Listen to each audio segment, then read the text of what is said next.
Halo semua, kembali lagi di channel Bochnime. Sebelum kita mulai, klik tombol subscribe dan aktifkan notifikasinya supaya kalian tidak ketinggalan info dan teori terbaru mengenai One Piece.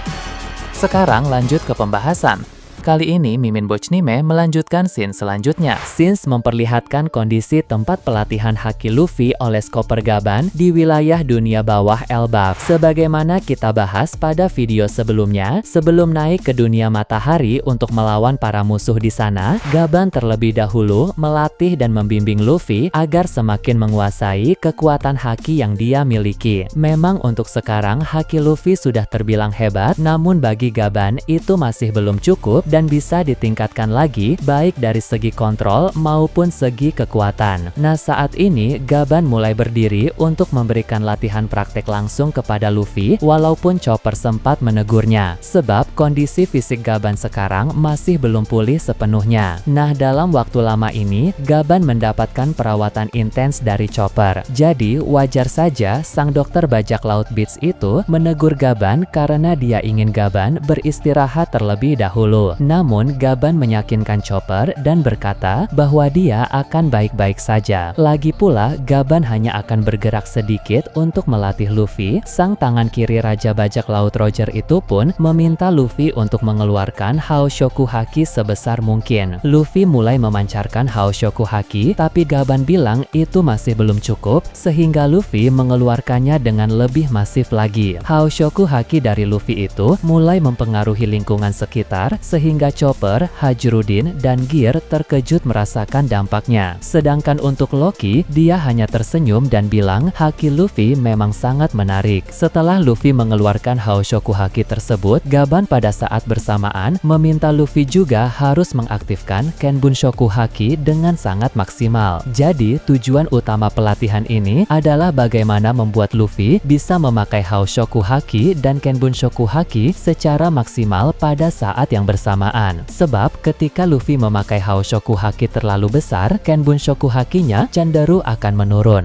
Dan sebaliknya, jika dia fokus pada Kenbunshoku Haki, maka Haoshoku Hakinya pun juga akan menurun. Jadi, Gaban ingin membuat Luffy bisa memakai dan mengontrol kedua hakinya secara maksimal pada saat yang bersamaan. Ketika Luffy sudah mengeluarkan Haoshoku Haki dan mengaktifkan Kenbunshoku Haki, Gaban segera memakai teknik bernama Yasotakeru. Gaban meminta Luffy untuk merasakan semua arah serangan dari teknik itu, lalu menghindarinya tanpa menangkis. Teknik tersebut menghasilkan serangan beruntun dari kedua kapak Gaban sehingga tak mudah untuk menghindari serangan beruntun itu. Hajrudin pun terkejut ketika Gaban memakai teknik itu karena menurutnya Yasotakeru terlalu berbahaya untuk digunakan dalam latihan. Namun, Luffy tampak sangat siap sehingga dengan fokus dia mampu menghindari semua serangan itu. Tapi ada beberapa dampak serangan dari Yasotakeru yang hampir saja tidak mampu Luffy hindari. Gaban bilang saat ini kondisi fisiknya sedang tidak prima dan dia juga memang menahan diri dalam memakai teknik tadi. Jadi bisa dibilang serangan Gaban itu tidak 100%, tapi Luffy malah sudah kesulitan untuk menghindar. Luffy pun bilang itu karena Haoshoku Haki yang dia keluarkan terlalu besar sehingga Kenbunshoku Hakinya menjadi tidak terfokus. Jika sejatinya Luffy tidak mengeluarkan Haoshoku Haki sebesar tadi, maka Luffy akan lebih fokus dalam membaca serangan dan menghindarinya. Gaban merespons dengan berkata, justru itulah tujuan dari pelatihan mereka saat ini. Luffy harus bisa mengeluarkan Haoshoku Haki yang sangat besar sambil tetap mengaktifkan Kenbunshoku Haki dengan maksimal agar penguasaan Luffy terhadap Haki menjadi semakin meningkat. Seiring berjalannya latihan secara langsung dari Gaban ini, serangan Yasotakeru-nya menjadi semakin cepat dan juga semakin kuat. Itu mungkin karena seiring berjalannya waktu, kondisi fisik Gaban menjadi semakin membaik. Namun, di sisi lain, Luffy juga mampu semakin optimal mengkombinasikan Haoshoku Haki dan Kenbunshoku Hakinya, sehingga dia mampu menghindari serangan Gaban yang cepat itu. Gaban mulai menghentikan serangan dan berkata, Luffy tampaknya sudah bisa menggunakan dua haki itu secara bersamaan dengan optimal. Gaban pun kembali melanjutkan serangannya lagi. Tapi, kali ini dia menggunakan Haoshoku Haki tingkat tinggi dan Kenbunshoku Haki tingkat tinggi juga, sehingga serangannya kali ini jauh lebih kuat dan jauh lebih cepat daripada sebelumnya. Luffy tampak kesulitan lagi dalam menangani serangan Gaban kali ini.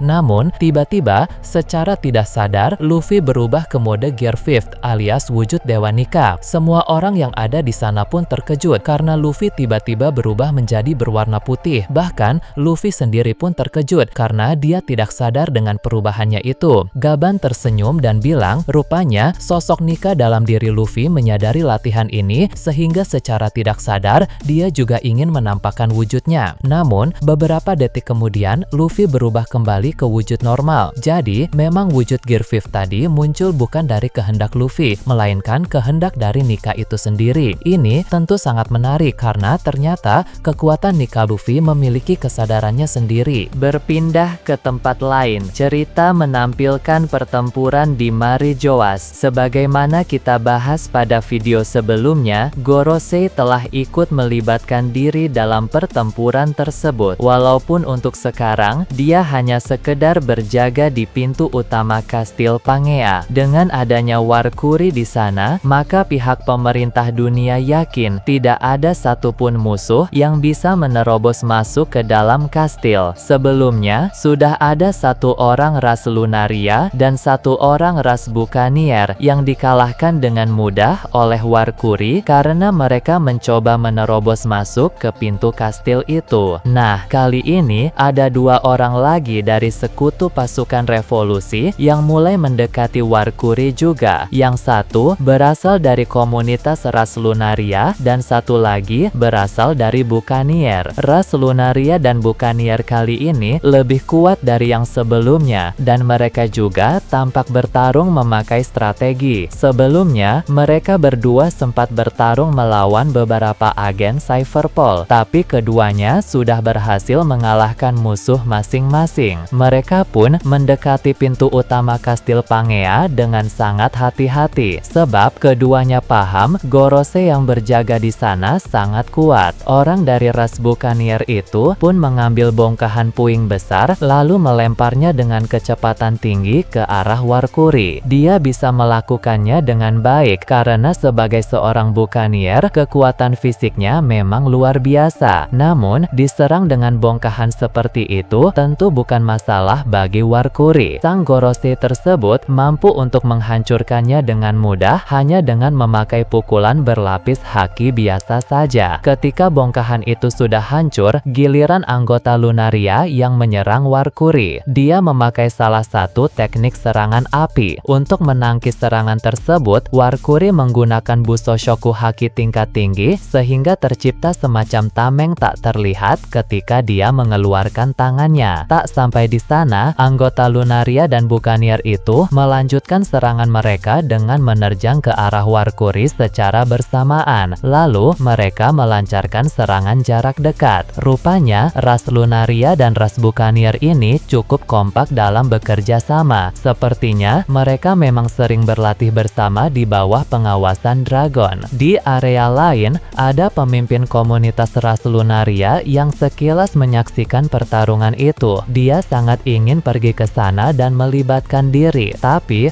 untuk sekarang masih belum bisa karena dia sedang bertarung melawan salah satu kesatria suci. Sementara itu, Sabo juga melihat pertarungan antara Gorosei Warkuri melawan dua orang sekutu pasukan revolusi itu. Dia juga tertarik untuk membantu. Hanya saja, keadaan tidak memungkinkan karena yang sedang dihadapi oleh Sabo sekarang adalah Vigarland Garling. Sang pemimpin kesatria suci itu berkata, jangan harap dirinya akan membiarkan Sabo pergi ke tempat lain. Sabo memang sedang cukup kesulitan dalam pertarungan melawan Garling, sehingga dia harus tetap fokus saja di tempat itu. Beralih ke tempat lain, bagian bawah Red Line di sisi Paradise akan disorot kembali. Di sana pun sedang terjadi kekacauan karena adanya pertempuran antara sekutu pasukan revolusi melawan pasukan angkatan laut. Pemimpin dari sekutu pasukan revolusi di tempat itu adalah Koshiro, guru Zoro saat di dojo dulu. Koshiro pun harus bertarung melawan Vice Admiral John Giant di atas kapal besar milik Vice Admiral itu. Awalnya, pertarungan berjalan dengan cukup imbang, tapi seiring berjalannya waktu, Koshiro mulai unggul.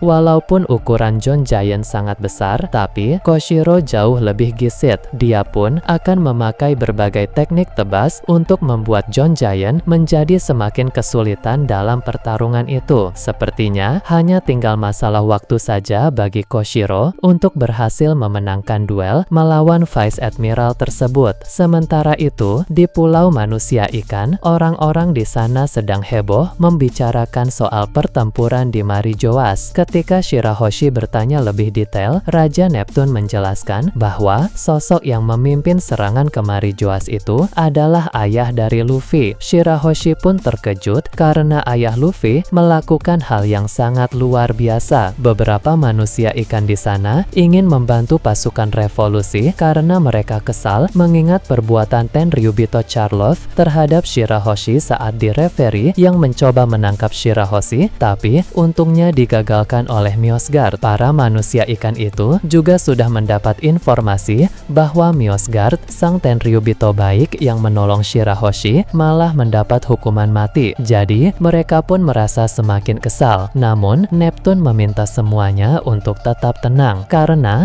dalam situasi seperti ini, kerajaan Ryugu tidak boleh gegabah dalam mengambil langkah. Sekesal apapun mereka dengan pemerintah dunia, mereka tidak bisa seenaknya membantu pasukan revolusi, karena bisa jadi hal itu malah nanti akan berakibat buruk untuk semua manusia ikan. Perkataan sang raja tentu ada benarnya, karena dalam keadaan seperti sekarang, mereka tidak boleh bertindak berdasarkan emosi saja, tapi juga harus dengan pemikiran matang dan kepala dingin. Sepertinya hanya tinggal masalah waktu saja bagi Koshiro untuk berhasil memenangkan duel melawan Vice Admiral tersebut. Oh ya, beralih ke tempat lain yang jauh dari sana, Pulau Karibari juga akan diperlihatkan. Kali ini kita akan menyoroti pertarungan Admiral Ryogugyu melawan sejumlah musuh yang mengepungnya. Nah, para musuh itu terdiri dari Ichiji, Niji, Yonji, Reju, Urouge, dan Crocodile. Kondisi Ryogugyu juga saat ini sudah tidak terlalu prima karena pertarungan sebelumnya melawan Mihawk, sehingga tak akan mudah baginya untuk bertarung melawan semua orang yang ada di hadapannya itu. Ryogugyu kini telah menciptakan klon-klon dari tumbuhan untuk menyerang mereka semua. Nah, Urouge beberapa kali terkena serangan itu, tapi hal tersebut malah membuat Urouge menjadi semakin besar dan kuat, karena memang kekuatan buah iblisnya bekerja seperti itu pada tubuhnya, yang mana jika dia mendapat serangan, maka tubuh dan kekuatannya malah akan bertambah kuat. Setelah menjadi lebih besar dan lebih kuat, Urouge langsung mengalahkan beberapa klon sekaligus. Tampaknya Urouge ini sudah lebih kuat dari dirinya 2 tahun yang lalu. Kemudian Ichiji dan Reju pun masing-masing berhasil mengalahkan satu klon Hirogugyu. Kakak beradik Germa itu juga memang telah bertambah kuat setelah peristiwa di Whole Cake Island yang lalu. Jadi tak heran mereka bisa memberi perlawanan yang bagus. Lalu untuk Niji dan Yonji, keduanya masih bertarung melawan klon yang dihadapi masing-masing. Mereka berdua memang tidak sehebat Ichiji dan Reju, jadi wajar bila butuh waktu lebih banyak untuk bisa menang melawan klon Ryogugyu. Sedangkan untuk Crocodile, dia juga sudah berhasil mengalahkan klon yang dia lawan. Ryogugyu tampak kesal karena banyak klon yang dia ciptakan mulai bertumbangan. Tiba-tiba Urouge melompat ke arahnya untuk melancarkan serangan langsung. Dia berhasil menangkis lalu menyerang balik, sehingga Urouge terpental. Namun Crocodile malah mendapat kesempatan untuk melancarkan suatu serangan langsung yang berhasil mengenai Ryogugyu, sehingga sang admiral itu pun mulai sedikit terluka. Dia pun langsung marah besar dan berkata, sebaiknya mereka semua bersiap karena dia akan mengamuk habis-habisan. Ryogugyu tampaknya sangat kesal karena dia terkena serangan telak dari orang-orang di hadapannya itu. Dia seolah tidak terima jika mendapatkan luka dari mereka. Kalau dalam pertarungan pertarungan sebelumnya Ryogogyu terkena serangan telak dan luka parah akibat Mihawk, itu adalah hal yang wajar, karena Mihawk memang seorang pendekar pedang terkuat.